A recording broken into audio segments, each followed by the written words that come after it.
রাজনীতিবিদ মাসুদ হিসেবে যদি বলি, উনি যখন বিএনপির পদধারী ব্যক্তিত্ব ছিলেন তখন থেকে শুরু করে অদ্যাবধি পর্যন্ত ওনার অনেক অবদান আছে বিএনপিতে, এবং এই অবদানটা আমাদের বিএনপির খুব ত্যাগী নেতা শ্রদ্ধেয় এটিএম কামাল ভাই বলছেন,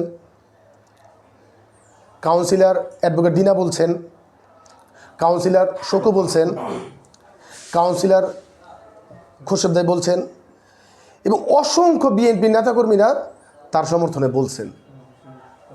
রাজনীতিবিদ হিসাবে সে করোনার সময় থেকে শুরু করে প্রত্যেকটা বিপদ আপদে নারায়ণগঞ্জবাসীর পাশে উনি একটা ডাল হয়ে দাঁড়াইছেন, একটা সেবার মানুষ হিসাবে দাঁড়াইছেন। বিগত সময়ে বা ইতিপূর্বে মাসুদ সাহেবের বিরুদ্ধে চাঁদাবাজির কোনো অভিযোগ আসে নাই, দখলবাজির কোনো অভিযোগ আসে নাই, কারোর টাকা আত্মসাৎ করছে এরকম কোনো অভিযোগ আসে নাই।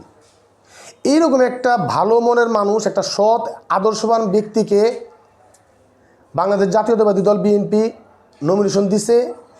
এটা নারায়ণগঞ্জ 5 আসনের প্রত্যেকটা মানুষের জন্য এটা আমি মনে করি সৌভাগ্য।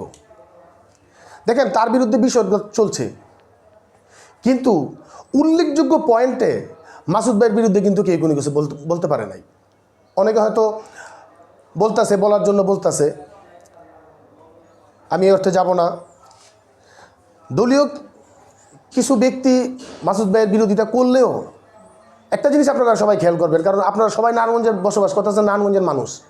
সাধারণ যে জনগণ, সাধারণ জনগণের যেই আশা আকাঙ্ক্ষা, সাধারণ জনগণের যে ইমেজ বা ফ্লো যাই বলেন না কেন, এটা কিন্তু মাসুদ সাহেবের পক্ষে আছে, এটা অস্বীকার করার সুযোগ নাই।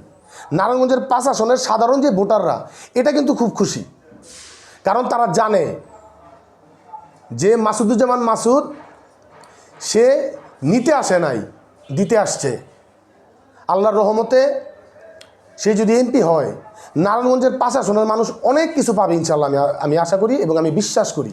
এবং